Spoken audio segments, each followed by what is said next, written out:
Olá, boa tarde, sejam todos muito bem-vindos. O meu nome é Francineia, eu sou psicóloga, psicopedagoga. Estou muito feliz por receber este convite. Falar de filosofia é sempre muito agregador. Trazer aí a possibilidade de um discurso entre a filosofia e o homem pós-moderno, a contemporaneidade. O que diz e o que fala esse homem que surge, que emerge em novas urgências? Esse homem ambíguo que sente tantos mal-estares, mas que não sabe mais definir o que busca. A única busca que se torna uma concepção é a busca da felicidade, do eterno prazer. Bom, vamos iniciar. Filosofia. Filosofia, o amor pelo saber. Bom, filosofia ela está relacionada ao conhecimento, à lógica, à existência, à verdade, valores, à ética. A filosofia ela nasce da necessidade do homem, de forma expoente, a necessidade de um conhecimento racional. É a necessidade de explicar o mundo que emerge, que surge a sua consciência. Já dizia o poeta Mário Quintana, já trazes ao nascer a tua filosofia, as raízes, as razões, essas vem posteriormente, tal como escolher na chapelaria aquilo que melhor te assente. Bom, se o homem é um ser inquieto, é um ser que questiona, é um ser que busca uma resposta, o que seria a filosofia?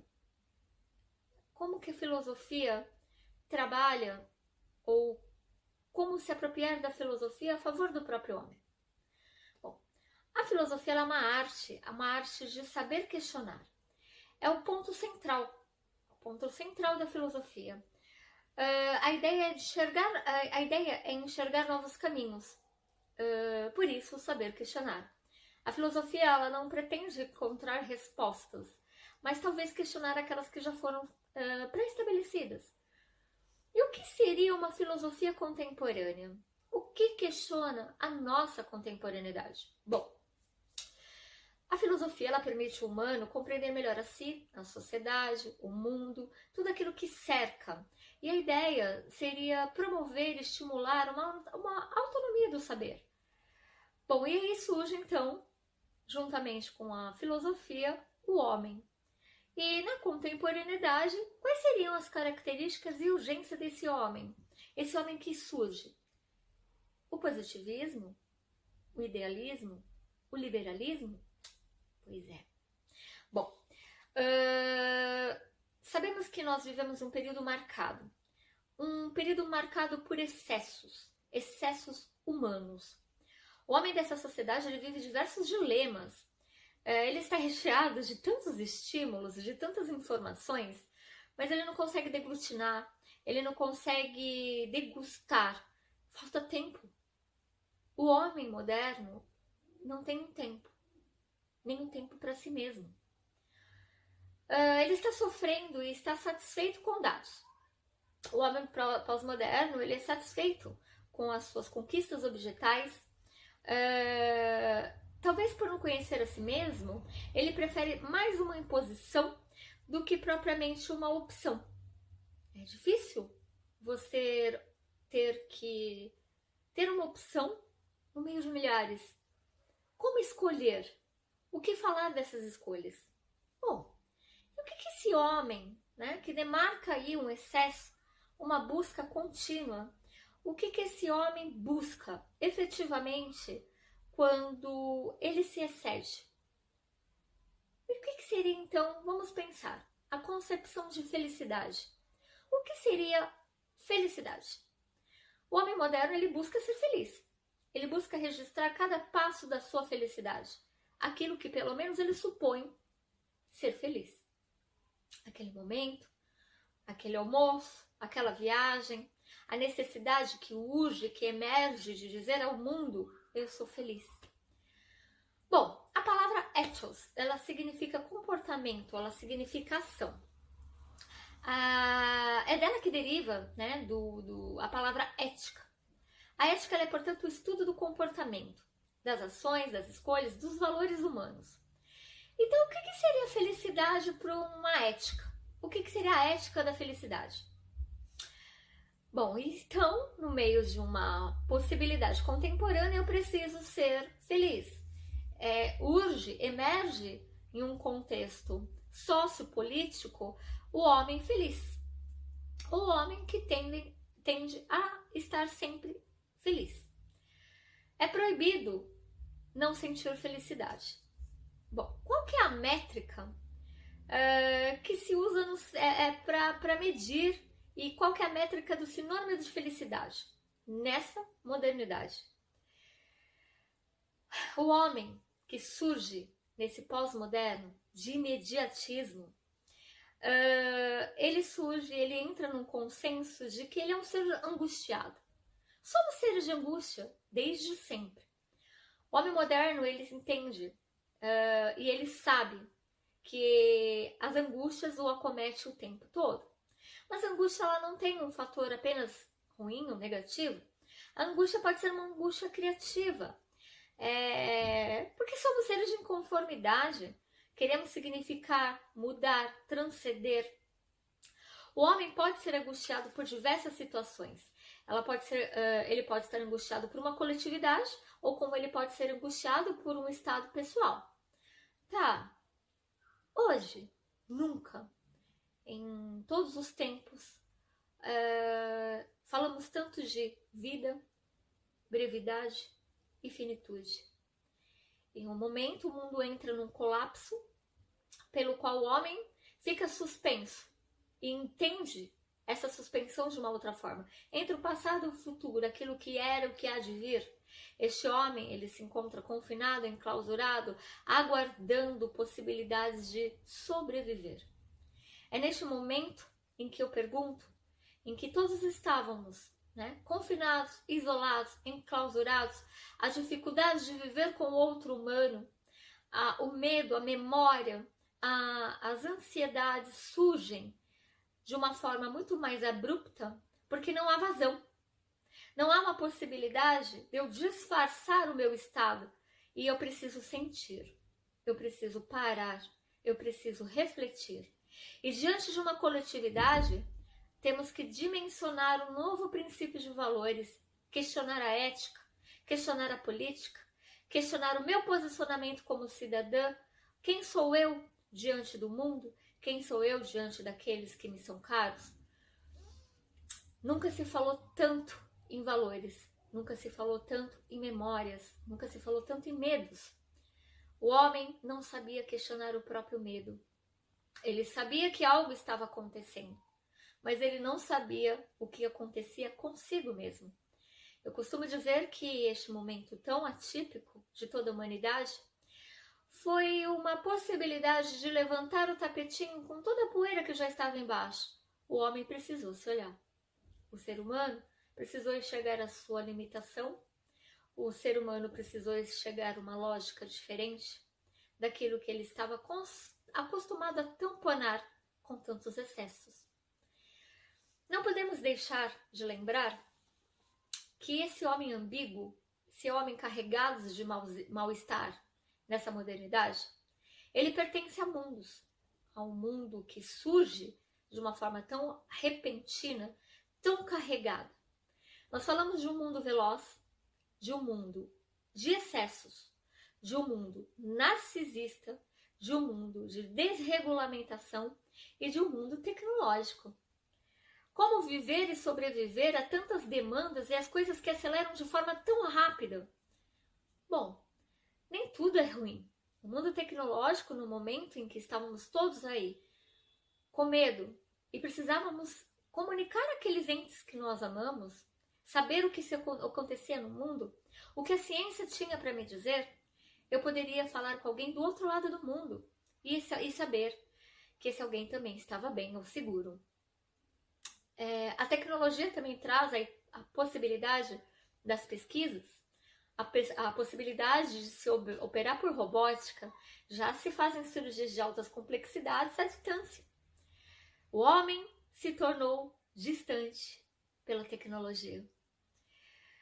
Ao mesmo tempo em que há um ponto que pode se aproximar de uma forma muito rápida, mas também distancia na mesma configuração. Não podemos esquecer que o homem também, ele mata com a própria tecnologia. Porém, no distanciamento, ele está longe do cheiro da morte. E ele não entra em contato com aquilo que acometeu a todos. Somos uma espécie que manipulamos o meio a nosso favor. Que favor? Paramos para pensar que o que se retira é o que pode vir faltar? O homem da emergência não tem tempo para pensar. Falamos então em um homem que manipula algo a um favor imediato, mas não a longo prazo. Tudo é pressa, tudo é para ontem. Nada dá tempo de se planejar ou de se esperar. O planejamento tem que ser óbvio, correspondente, lógico. Porém, ele é cheio de excessos. Excessos de tudo. Ele não é um excesso de troca objetal. Eu tenho hoje um celular, amanhã eu já posso ter outro. Eu troco um carro hoje, depois outro. Porque estamos sempre renovando a possibilidade do ter, mas esquecemos de ser. Só que configuramos apenas nesse excesso de trocas de objetos? Não. O homem pós-moderno, ele está diante de múltiplas escolhas. Dentre elas, nós tínhamos um fator de regulamentação. Um exemplo, tínhamos a família, pai, mãe, filhos. Tínhamos o chefe, tínhamos o tipo único de ensino. Tínhamos várias formas de alguém que me dizia que este é o caminho. Mas quando eu prezo, primo, luto por uma liberdade de escolha, eu não sei fazer escolhas. É muita coisa ao mesmo tempo. Então hoje nós temos uma diversidade de possibilidades de pares amorosos, afetivos. Isso é bom, né? Poder escolher sempre é bom. Mas eu sei como proceder diante da escolha? Vamos lá. Hoje nós temos casais que primam por não ter filhos, mulheres que são mães sem um companheiro ou uma companheira. Nós temos extensões de todos os tipos de afeto. Hoje, se eu estou num relacionamento infeliz, isso é da minha própria responsabilidade. Eu não preciso passar mais 10, 15, 20, 30 anos numa relação infeliz, porque me é dada a oportunidade de observar que aquilo não é bom e eu posso mudar, eu posso trocar. E é minha responsabilidade essa escolha. O homem pós-moderno, ele está diante não só da angústia, da multiplicidade daquilo que eu não sei o que é melhor, mas também de ter que assumir aquilo que eu também não dou conta. O homem, ele perde pela liberdade, ele não sabe lidar com ser livre. Ser livre é de muito grande peso em um momento em que o homem, ele pede aonde seguir. Temos hoje inúmeras formas de competitividade dentro dos espaços profissionais. O homem, ele precisa adquirir cada vez mais títulos, ele precisa estar antenado. Existe ainda até um bordão, né, do que é ser um homem batalhador, uma mulher guerreira, né? Aquele que acorda às 5 da manhã, deixa o filho às vezes numa escola, numa creche às 6, trabalha lá, pega o ônibus 2, 3 horas para chegar no seu trabalho, executa seu trabalho, volta às 6, 7 horas, pega a filha. A mulher, normalmente, né, naturalmente, ela também tem se inserido neste contexto. Chego em casa, dou conta ainda da casa, dou conta da janta, dou conta daquela criança. Dá conta do quê? Eu dou conta de atividades. E eu excedo o meu corpo, a minha mente, e não há espaço para mais nada. Nem para questionar se tudo que me chega e eu consumo me faz bem. Bom, não há como se negar, né, que o homem, na verdade, ele também, além de um estado de felicidade, ele busca uma solidez. Algo que é sólido, menos fluido. Bauman já dizia, é muito rápida a troca, né? A tecnologia, ela trouxe aí um comportamento humano nas relações também. Não é a relação homem-objeto apenas, é homem em relação ao mundo, homem em relação ao outro. É muito rápido, porque eu mal consegui degustar, saborear aquilo que me chega, eu já tenho uma próxima opção. e eu transfiro dos meus objetos, do meu alimento, da minha vida, para as minhas relações. Tudo se torna muito líquido e o homem, ele também se torna uma liquidez. No entanto, o seu campo afetivo, o seu campo emocional, ele se torna cada vez mais ele busca cada vez mais necessidade de anestesiar tanta angústia, porque aquilo se torna repetitivo, cansativo e eu já não sei mais quem eu sou, eu não sei quem é o outro, e eu não sei mais o que eu busco, porque eu busco num estado tão frenético e tão constante que se torna mais um hábito de uma rotina. Eu costumo dizer que o homem, ele já não mergulha mais, ele parte para o naufrágio, né? Ele não tem mais a paciência de atravessar de um lado ao outro, e por o exercício, né, da sua persistência e de saber o caminho que ele mergulha e que ele anda, já o torna cansado, porque no caminho ele já pensou em todos os outros caminhos que ele precisaria estar trilhando para vencer. O homem, ele não tem mais o prazer no caminho, ele não tem prazer mais no projeto, ele busca o final, a finalização, o prazer imediato da posse, da conquista, daquilo que me dizem que lá na ponta encontra-se o que me deixa feliz, o que me basta. Nunca falamos tanto em pílulas da felicidade, a necessidade de uma eterna juventude. Eu preciso mostrar que apesar dos anos eu tô bem, né? E o que é estar bem para uma sociedade de ditadura e do culto à beleza? O que é estar bem por uma sociedade que me diz que quanto maiores as minhas aquisições, mas eu posso dizer que eu venci na vida. O homem nunca esteve tão diante de si e tão diante de si mesmo. Tá aí a indústria farmacêutica com as suas inúmeras fórmulas, tanto da juventude como do bem-estar, as chamadas pílulas da felicidade. Eu preciso dormir, eu tomo um comprimido, eu preciso acordar, eu tomo outro, eu preciso me concentrar, eu preciso ter memória, eu preciso emagrecer, eu preciso estar de bem com todas as minhas funções, porém, como eu não tenho tempo de exercitar, né, eu preciso de algo que substitua sinteticamente aquilo que eu faria com maior prazo, né? Então, eu preciso acelerar também o meu corpo, a minha mente, o meu estado de alerta para dar conta e cumprir tudo aquilo que me chega, porque se eu não cumpro, eu me sinto incapaz. O homem moderno, ele não sabe dizer não. Ele perdeu a possibilidade de autoavaliação. Se tudo que me chega me convém, se tudo que me chega eu desejo, se esse desejo faz parte daquilo que eu sou, ou se faz parte daquilo que dizem que eu deva ser.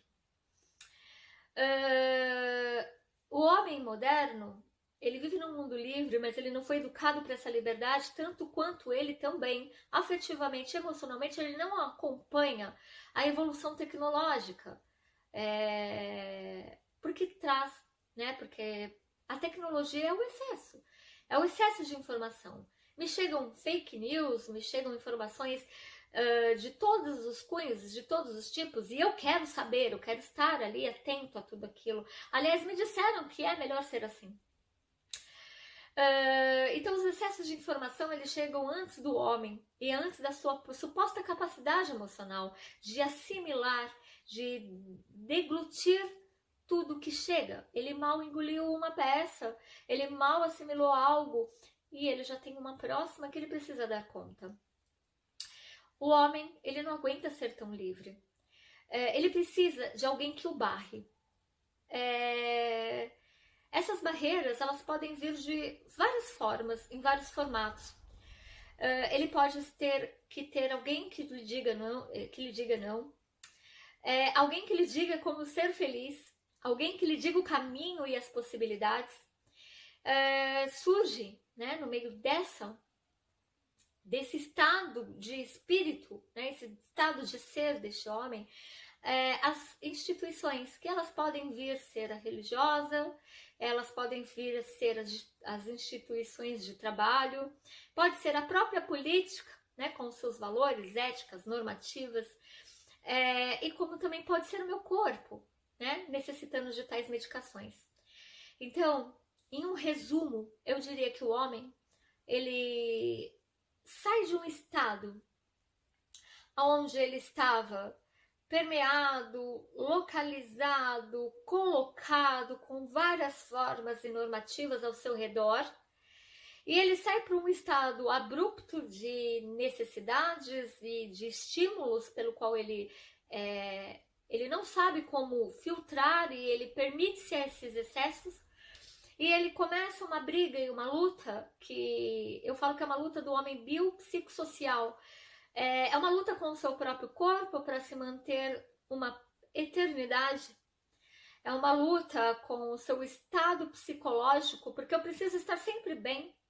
É uma luta com o seu social, porque eu preciso corresponder ao mercado de trabalho, ao estudo, à academia.